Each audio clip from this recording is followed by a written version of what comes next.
Six pack maintenance പറഞ്ഞാൽ കുറച്ച് ബുദ്ധിമുട്ടുള്ള സാധനം തന്നെയാണ്. നമുക്ക് സിക്സ് പാക്ക് ഉണ്ടാക്കണമെങ്കിൽ നമ്മുടെ ബോഡി ഫാറ്റ് പെർസെൻറ്റേജ് ഉണ്ട്. മിക്ക ആൾക്കാർക്കും 25%, 30%, 35%, 40% ഉണ്ട്. ഇതൊരു 10% അടിയിൽ ആകുമ്പോഴാണ് ശരിക്കും സിക്സ് പാക്ക് നോർമലി വരുന്നത്. 17-15 വരെയൊക്കെ ചിലപ്പോൾ നമുക്ക് ചെയ്യാൻ പറ്റും. 10 എന്ന് പറഞ്ഞാൽ വളരെ സ്ട്രിക്റ്റ് ആയ ഒരു ഡയറ്റ് പ്ലാൻ, ഒട്ടും സ്വീറ്റ്സ് കാർബ്സ് എല്ലാം കട്ട് ചെയ്തിട്ട് വളരെ ആക്റ്റീവായ ഒരു life with lot of strength training, workout, ഇതെല്ലാം ചെയ്യുമ്പോൾ മാത്രമേ സിക്സ് പാക്ക് വരുള്ളൂ. ഇൻഫാക്ട് 5-6 വർഷമൊക്കെ ജിമ്മിൽ പോയിട്ട് സിക്സ് പാക്ക് ഉണ്ടാക്കാൻ പറ്റാത്ത ആൾക്കാരുണ്ട്.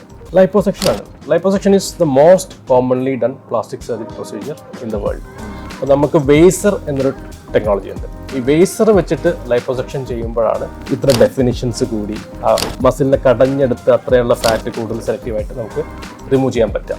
വേസറിൻ്റെ ഒരു ഗുണം എന്ന് പറഞ്ഞാൽ recovery is much faster, definition is much more higher.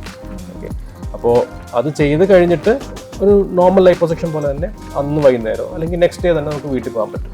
Down time ഉണ്ട്, പക്ഷേ നോട്ട് വെരി സിഗ്നിഫിക്കൻറ്റ്. ബേസിക്കലി ഒരു ഡേ കെയർ പ്രൊസീജിയർ ആണ്. പിന്നെ ഫിറ്റ് ആയിട്ടുള്ള ആൾക്കാർ ചെയ്താലായിരിക്കും ബെറ്റർ റിസൾട്ട്സ് കിട്ടുക. ആൻഡ് ഓഫ് കോഴ്സ് അത് നമ്മൾ നന്നായിട്ട് മെയിൻറ്റെയിൻ ചെയ്ത് കൊണ്ടുപോകണം.